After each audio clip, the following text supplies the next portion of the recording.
अस्सलाम वालेकुम, कैसे हैं आप सब? ठीक ठाक हैं? एक और वीडियो के साथ मैं हाज़िर हूँ आप लोगों की खिदमत में और आप लोगों के जो इंपॉर्टेंट क्वेश्चंस हैं उसके आंसर देने लगा हूँ आज मैं। तो टाइम ज़ाया किए बगैर शुरू करते हैं पहले क्वेश्चन से। Time for visa granting processing time.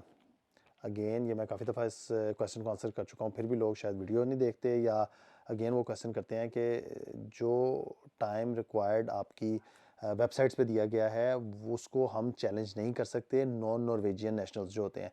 तो इसलिए 1 साल का अगर टाइम है वहाँ पे या 12 महीनों का, 11 महीनों का, 10 महीनों कुछ भी लिखा हुआ है, उस पे हम स्तुलेपो नहीं कर सकते या हम उस पे ट्रस्ट नहीं कर सकते। वो लोग कोई भी बात कह के नॉर्वेजियंस के लिए टाइम पीरियड जो है वो एक्सटेंड कर सकते हैं। तो हम उन्हें उनके टाइम पीरियड को चैलेंज नहीं कर सकते, हम सिर्फ वेट कर सकते हैं क्योंकि हम नॉन नॉर्वेजियंस हैं। और जो उनकी वेबसाइट्स पे लिखा हुआ है वो लॉज जो हैं वो नॉर्वेजियंस उन्हें चैलेंज कर सकते हैं। तो वैसे तो 1 साल का टाइम मेरा ख्याल लिखा हुआ है, आई एम नॉट श्योर, आप उनकी वेबसाइट पे पढ़ें। लोग फ्रस्ट्रेटेड इसलिए हैं कि जो टाइम लिखा हुआ है उसके बाहर उससे बहुत ज़्यादा टाइम हो गया और उन्हें अभी तक जवाब नहीं आ रहा किसी भी चीज़ का, चाहे वो वीज़ा है, चाहे लाइसेंस है। तो सब्र का दामन हाथ से ना छोड़ें और वेट करें। दूसरा क्वेश्चन है कि मुफ़ा से नॉर्मल टेस्टिंग करवानी है या अपोस्टाइल टेस्टेशन करवानी है। अभी तक यूडीआई की वेबसाइट पे कोई भी चीज़ इस हवाले से अपडेट नहीं हुई कि आपने अपोस्टाइल करानी है या नॉर्मल अटेस्टेशन करवानी है।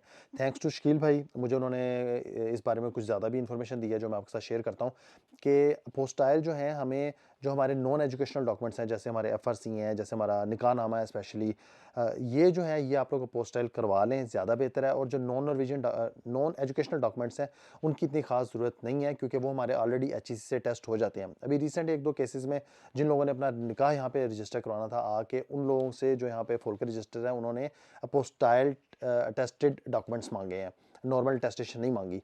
तो मैं तो मशवरा ही दूंगा आने वाले दिनों में ये अपोस्टाइल जो टेस्टिंग है ये कॉमन हो जाएगी और फिर ये मेरे ख्याल से आप लोगों को करवा लेनी चाहिए। लेकिन यूडीए की वेबसाइट पे या अभी तक किसी का वीज़ा इस बेस पे रिजेक्ट नहीं हुआ कि आपका अपोस्टाइल टेस्टिंग नहीं है, आपकी नॉर्मल टेस्टेशन है मिनिस्ट्री ऑफ फॉरेन अफेयर से। तो करवा लें तो अच्छी बात है, नहीं करवाएं तब भी आप वीज़ा जो है अप्लाई करने के लिए एलिजिबल हैं और आपका वीज़ा लगेगा भी, क्योंकि अभी तक की जो है नॉलेज, अभी तक की जो एक्सपीरियंस है इस वजह से किसी का भी जो है वो रिजेक्ट नहीं हुआ वीज़ा। और दूसरा एक और बात पे मैं एम्फेसाइज़ करूँगा, आप लोग यूडीआई की वेबसाइट पे या हल से डायरेक्टर की वेबसाइट्स पे लॉज पढ़ा ज़रूर करें एक दफ़ा खुद से। कोई भी क्वेश्चन पूछने से पहले आप एक दफ़ा खुद गो थ्रू किया करें, गूगल पे लिखें जो भी आपकी क्वेरी है वो आपको उस वेबसाइट के अंदर उस क्वेरी को करेगा, पढ़ा करें। पढ़ने का बहुत फ़ायदा होता है, आपके बहुत सारे कॉन्सेप्ट्स क्लियर होते हैं। और जो भी करें उन कंडीशंस के अंदर रह के करें, उन रूल्स एंड रेगुलेशंस के अंदर रहते हुए करें। हम लोग जो भी आप लोगों को एडिशनल इन्फॉर्मेशन देते हैं हम अपने एक्सपीरियंस के मुताबिक देते हैं। जो भी हम अपने आजू बाजू देखते हैं हम उसके हिसाब से हम आपको इन्फॉर्मेशन देते हैं। खुदा न खास्ता अगर आपका किसी वजह से कोई प्लस माइनस होती है तो उसकी रिस्पॉन्सिबिलिटी हम नहीं लेते, हम अगेन रिक्वेस्ट करते हैं, हम सिर्फ अपने एक्सपीरियंस के मुताबिक आपको आगाह करते हैं। तो खुद से ज़रूर पढ़ा करें, हमसे इन्फॉर्मेशन भी लिया करें, सीनियर से पूछा भी करें, लेकिन खुद भी पढ़ा करें एक दफ़ा उस वेबसाइट पे जाके। अब एक और बहन ने कहा कि उसका लाइसेंस आ गया और उसने अपने बच्चों के साथ वीज़ा अप्लाई करना है, 3 बच्चे हैं, अंडर 10 हैं उसके। तो उसने कहा कि उसे बैंक स्टेटमेंट कितनी चाहिए। जो मेरी फैमिली इमिग्रेशन वाली वीडियो है उसके अंदर लिखा हुआ है, लेकिन अगेन मैं बता देता हूँ कि आपको 4,16,512 क्रोन्स आपके अकाउंट में मौजूद होने चाहिए। इसको आप पाकिस्तानी करेंसी में कन्वर्ट कर लें तो आज का करेंसी का रेट जो है वो 28 रुपये के हिसाब से बनता है 1,17,03,866 रुपये। तो तकरीबन आप 1,17,000 5,000 कर लें उसे राउंड ऑफ, इतने पैसे आपके अकाउंट में पड़े होने चाहिए। उन्होंने कहा कि हमारे बच्चों के लिए अलग से बैंक स्टेटमेंट, वो एक ही स्टेटमेंट होगी, वो आपके, आपके हस्बैंड के, आपके तीनों बच्चों के केस के साथ वो एक ही बैंक स्टेटमेंट लगेगी 1,17,04,000 की या 5,000 की राउंड ऑफ करके। तो आपको 3-4 नहीं चाहिए, एक बैंक स्टेटमेंट होगी आपके नाम की जो आपके तीनों चारों केसेस के साथ, एप्लीकेशंस के साथ जो है वो सबमिट होगी। और इसी तरह इनका और क्वेश्चन था कि उनके हस्बैंड जो है वो गवर्नमेंट एम्प्लॉय हैं और उनकी कोई कंडीशन है, नहीं अभी तक उनकी कोई कंडीशन नहीं है। और मैं आपसे रिक्वेस्ट करूंगा आप भी इनको ईमेल्स करके कोई कंडीशन पूछने ना लग जाइएगा। अभी तक ऐसी कोई कंडीशन नहीं है पाकिस्तान में, कोई जो भी जॉब करता है आप उनका अप्लाई कर सकती हैं और पूछने की ज़रूरत नहीं है किसी से, बस चुप करके अप्लाई करें।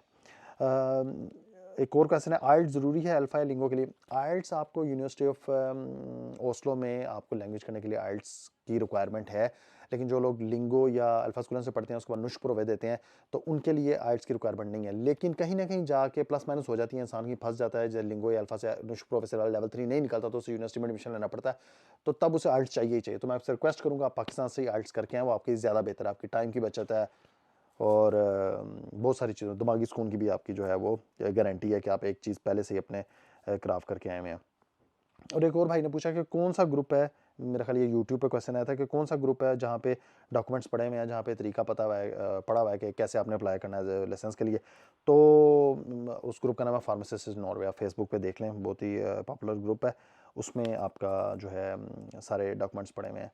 और एक और भाई है, उसने सवाल पूछा है कि अगेन बैंक स्टेटमेंट उसने सिंगल अप्लाई करना है, तो बैंक स्टेटमेंट फॉर सिंगल्स आपके अकाउंट में जो 1,66,859 क्रोन्स, अगर इसको आप पाकिस्तानी रुपीज़ में कन्वर्ट करेंगे तो ये 28.10 के हिसाब से तो ये बनेगा 46,88,689 रुपीज़। आप उसे राउंड ऑफ कर लें, 47 लाख रुपीज़ आपके अकाउंट में होने चाहिए जब आप वीज़ा अप्लाई कर रहे हो। तो ये थी आपकी आज की वीडियो, आई होप आप लोगों को पसंद आई होगी और wish you all the best. मैं लास्ट में सिर्फ यही कहूँगा कि आज से जब 2 साल पहले या 2.5 साल पहले मैंने पहली वीडियो बनाई थी, उसमें मैंने कहा था कि अभी बहुत सारी जो है वैकेंसीज़ हैं, आपको परेशान होने की ज़रूरत नहीं है, आप अप्लाई करें। उस पर कुछ लोगों ने क्रिटिसाइज़ भी किया था कि मोटिवेशनल स्पीकर बन गया, ये हो गया, वो गया, ब्ला ब्ला ब्ला ब्ला। लेकिन आज के दिन तक भी बहुत सारी जो हैं वो लेडीज स्टिलिंग या जिसे हम कहते हैं वेकेंट फार्मेसिस्ट की पोस्ट पड़ी हुई हैं, उससे मेरा ख्याल है कम नहीं तो उसके बराबर या उससे ज़्यादा ही पड़ी हुई हैं। तो कुछ ना कुछ लोगों के वीज़ा भी लग रहे हैं, लाइसेंसेस भी आ रहे हैं, हल्का फुल्का टुक टुक चल रहा है। जैसे पहले 1 महीने में 10-15 आते थे, अब 1 महीने में 1-2 आ रहे हैं। अगर आप साल के हवाले से देखें, 1 साल में 12 महीने हैं, तो 12 से 25 लोगों का कुछ ना कुछ तो भला हो रहा है ना पाकिस्तानियों का। तो keep your spirits high, wish you all the best until my next video. Assalamu alaikum.